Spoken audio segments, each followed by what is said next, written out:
Hi everyone, I have a word. Yes, I do. How's everyone been doing? I am great. I'm excellent. I'm awesome. I hope everything is the same for yourselves, right? Had a little pain, but when your womb is growing, your babies are growing. Back pain be a hoo-hoo, right? So it's whatever. But I do have a word, and it's from Exodus 20. I'm gonna read the whole thing. It's Exodus 21 through 26. I don't know if I'm gonna go to order from 21 to 26 because that's a different subject, but I'll see, what happens along the way. And this is about the Ten Commandments, okay? And God spake all these words, saying, I am the Lord thy God, which have brought thee out of the land of Egypt, out of the house of bondage. Thou shalt have no other gods before me. Thou shalt not make unto thee any graven image or any likeness of anything that is in heaven above, or that is in the earth beneath, or that is in the water under the earth. Thou shalt not bow down thyself to them, nor serve them. For I, the Lord thy God, am a jealous God, visiting the iniquity of the fathers upon the children unto the third and fourth generation of them that hate me. Right. Um, verse 6. And showing mercy unto thousands of them that love me and keep my commandments. Thou shalt not take the name of the Lord thy God in vain, for the Lord will not hold him guiltless and taketh his name in vain. Remember the Sabbath day, to keep it holy. 6 days thou shalt labor and do all thy work, but the seventh day is the Sabbath of the Lord thy God. In it thou shalt not do any work, nor shall thy son, thy daughter, thy manservant, thy maidservant, nor thy cattle, nor thy stranger that is within thy gates.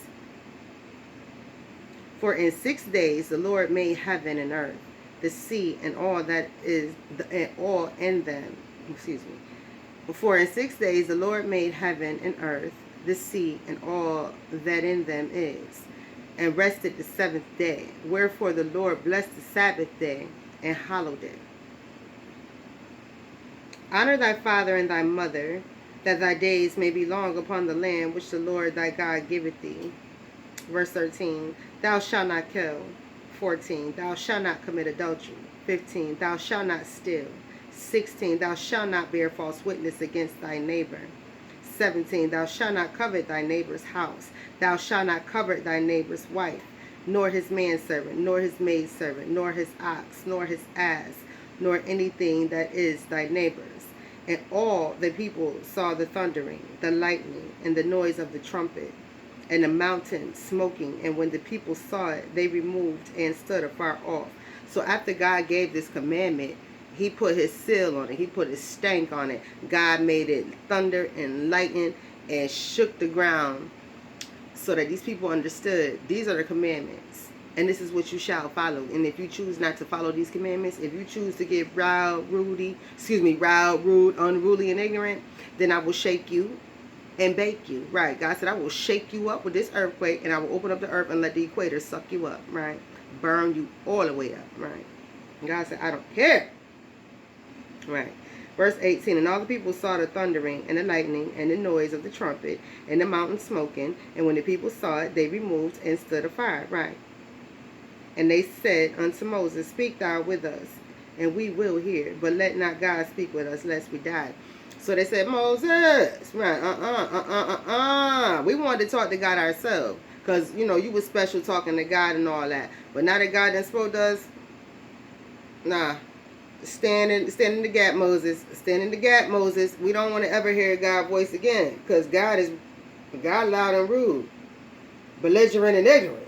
He was hollering. God was hollering, Moses. Moses, you don't holler. Right. So, tell God, Moses, we want to hear you speak. We don't want to hear God. Because the next time God speak to us, right, it feel like we're going to die when God talk to us. So, nah. Moses, we'll respect you. Right. That's verse 19. Right. And verse 20. And Moses said unto the people, fear not, for God is come to prove you, and that his fear may be before your faces, that ye sin not. So Moses said, don't be scared of God. If you do what you're supposed to do, then that fear and trembling you just felt, you won't feel it again. Do what God tells you to do, and you won't feel that fear and trembling. But to put me in the gap before God, you're wrong for that. He's going to end up tearing y'all asses up later on for this, right? So understand that God, don't put me before God, because now you're idolizing me, and I don't want that, don't need that, because God going to start whooping on my ass because you're idolizing me. You want me to speak instead of listening to God. Have you lost your mind? No. Respect me, yeah, because God will give me the word to give to you. But to say you about to put me in the middle and don't want to hear nothing God say, you rather it come through me? Absolutely not, because there's messages like I'm asleep, and God need to give you personally. So nah, he gonna talk to you when he wants to. Don't ever tell God, nah, tell Moses and Moses will tell me. What? That's basically what they were saying. God talked to Moses and Moses will talk to us. So that was being arrogant in a way, even though they were afraid. Like, nah, we'd rather have you speak, Moses. We don't want to deal with God. God said, nah, I just saved you. Are you serious? Because I hollered at you. I let you know I ain't playing with you. I don't holler at you. So now, you don't want to deal with me? You want to deal with Moses? I'm about to tear Moses' ass up, and he don't even know. Wait till Moses do one thing. Wait till Moses do one thing. What did Moses do? Moses got mad and broke the 10 Commandments, right? And then God got on Moses' ass, made him go back up on that mountain and redo them all again, right?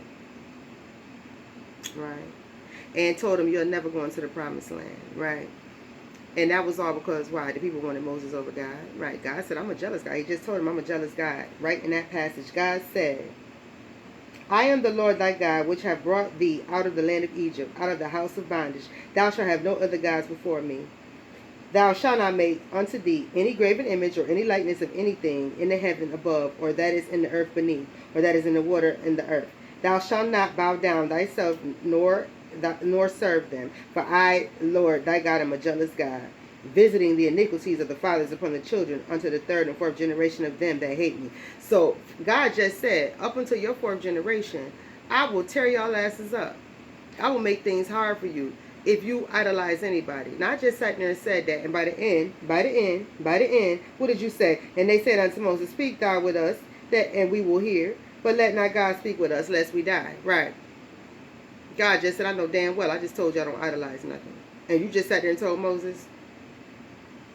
No. Now I gotta whip Moses' ass. What's so good about Moses?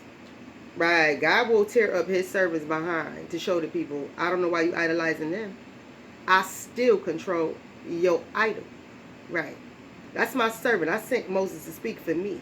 And you still love Moses more than me? You still want to hear Moses over me? And I just told you about 15 verses before. Don't idolize nothing. Don't put nothing before me. And by the time I finish speaking, you told Moses, what?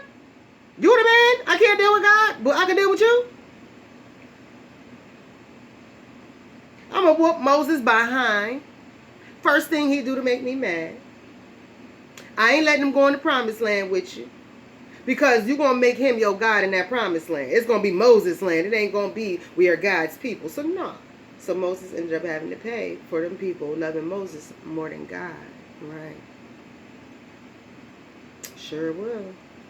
God said, I know damn well. I just said don't idolize nothing. Come to me. I brought you out of bondage. And then you turn right around and said, no, we don't want to talk to God. He too thunderous. He too loud. He too much for us. We'll take you, Moses. God said, but I brought you out of bondage, not Moses. God said, I just told you don't do that, and you did it. God said, y'all don't listen. That's why you're going to be out here for 40 days. God said, I already know y'all about to piss me. Y'all pissed him off that day. Right. God said he got pissed off at the Hebrews that day. He got pissed off at the Jewish folks that day. Right. He got pissed off at them that day. And stayed mad at him ever since. Right. God's still mad at him. Right. And why he said, let him go and get it over there in Israel, in Jerusalem. Let them go and get it. That's their business. That's family business right there. You don't get in family fights. Right. Outsiders do not get into family fights. God said, let them fight. Because I specifically said, do not, under no circumstances, idolize anything. Before I finish speaking, as soon as I finish speaking, I'd be damned if Israel, them Jewish folk, didn't sit up there and tell Moses, nah, you keep God over there with you. You can tell us everything God say. Woo, he was hollering. You scared of your own father? If you scared of your own father, then you are a weak man, right? And I'll end it at that. And I don't mean charging and chesty with your father. You're supposed to be your father's son and be made in his image. So you are to be strong. You are to be trustworthy. You are to be honorable.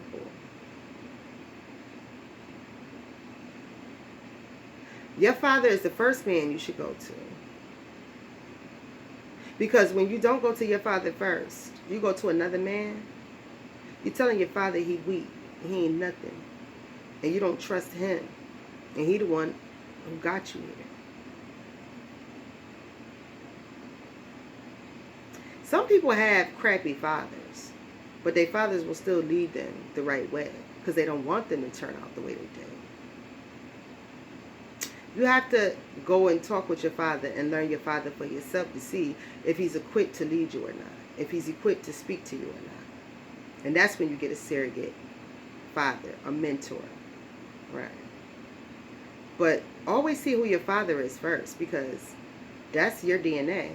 That tells you why you do certain things that you do, because you do have your mother and father's traits and characteristics and ways. Right.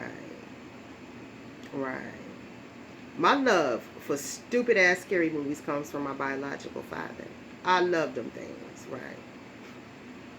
My mother don't like scary movies at all. I love horror films, and I really, really, truly love the stupid ones, right? You know, the silly, spoofy ones, right? Love them, right? I get that from my biological father, right? I don't be around. Last movie we watched together was Shaka Zulu, right? Have a good day. He was training me. Bye. Or was it The Gods Must Be Crazy? Either one. My dad loved The Gods Must Be Crazy and Shaka Zulu. My biological father loved them two movies. Do you see the difference in the two?